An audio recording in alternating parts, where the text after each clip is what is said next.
नमस्कार दोस्तों, welcome back to child care with Ayurveda. दोस्तों, आज मैं आपको बताऊंगा कि जब भी बच्चों को तेज बुखार आ जाता है तो कई बच्चों को झटके आना शुरू हो जाते हैं। तो आखिर हम उस समय पर क्या करें या कैसे तेज बुखार आने पर हम झटकों को रोक सकें, उसके बारे में पूरा डिटेल में आज आपको बताऊंगा। तो इस वीडियो को आप ध्यान से देखिएगा। दोस्तों, जब भी बच्चों को तेज बुखार आता है तो कई बच्चों को झटके आना शुरू हो जाते हैं। इस कंडीशन को हम फेब्राइल सीजर कहते हैं। फेब्राइल मीन्स होता है फीवर और सीजर्स मीन्स होता है झटके आना। यह जो स्थिति होती है 5 साल तक होती है। जन्म से लेकर 5 साल तक के बच्चों में यह देखने को मिल सकता है। 5 साल के बाद में फिर बुखार आने पर ऐसे झटके नहीं आते हैं। इसका रीजन यह होता है कि जन्म से लेकर 5 साल तक बच्चों का ब्रेन डेवलपिंग कंडीशन में है, अभी डेवलप हो रहा है। तो तेज बुखार होने के कारण वो ब्रेन जो होती है उसके अंदर एक्टिविटी बढ़ जाती है और बच्चे को झटके आना शुरू हो जाते हैं। 5 साल के बाद ब्रेन एक्टिव हो चुका होता है। ब्रेन जो होता है उसका कंट्रोलिंग पावर बढ़ चुका होता है, उसका हाइपोथैलेमस स्ट्रांग हो चुका होता है, तो वो फीवर को कंट्रोल कर लेता है। या फीवर आने पर वो एक्टिविटी नहीं हो पाती है और झटके बच्चे को नहीं आते हैं। तो अब क्वेश्चन यही है कि जन्म से लेकर जो 5 साल तक यदि फेब्राइल सीजर आए हैं किसी बच्चे को तो दोबारा उसको ना आए, इसके लिए हम क्या करें, या बच्चों को कभी भी फेब्राइल सीजर की कंडीशन ना हो ताकि उन बच्चों का ब्रेन डैमेज होने से बच जाए।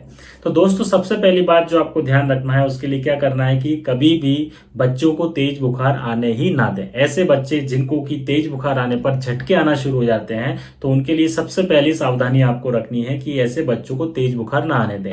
आप अपने पास हमेशा थर्मामीटर जरूर रखिए और आपको लगता है कि बच्चे को फीवर आ रहा है तो तुरंत टेम्परेचर नोट करिए।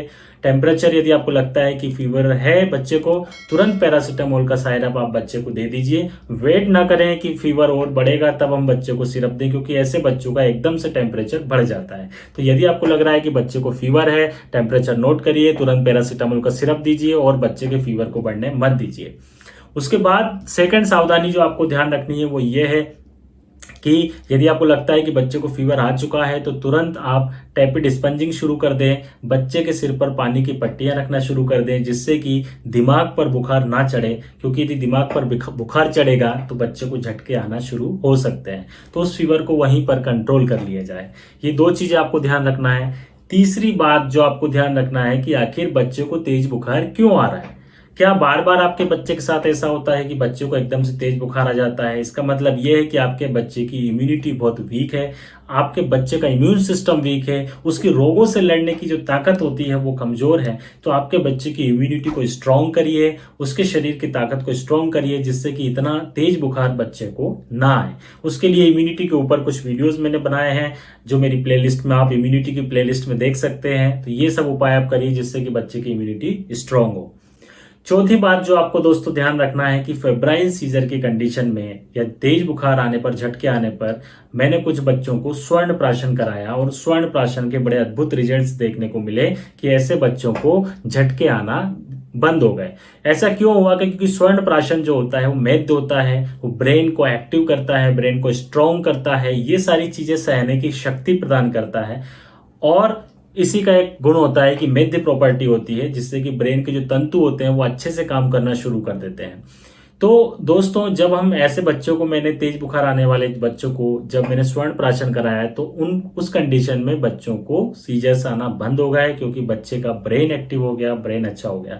तो ये सारी बातों का आपको ध्यान रखना है और बच्चे को तेज बुखार कभी भी नहीं आने देना है। और आपको घबराना बिल्कुल नहीं है, क्योंकि 5 साल तक ये कॉमन होता है कई बच्चों में, लेकिन 5 साल के बाद ही झटके आना बंद हो जाते हैं।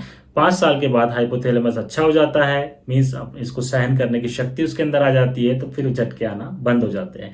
फिर भी ये जो 5 साल तक का जो टाइमिंग है उसमें हमें बच्चे का विशेष रूप से ध्यान रखना है।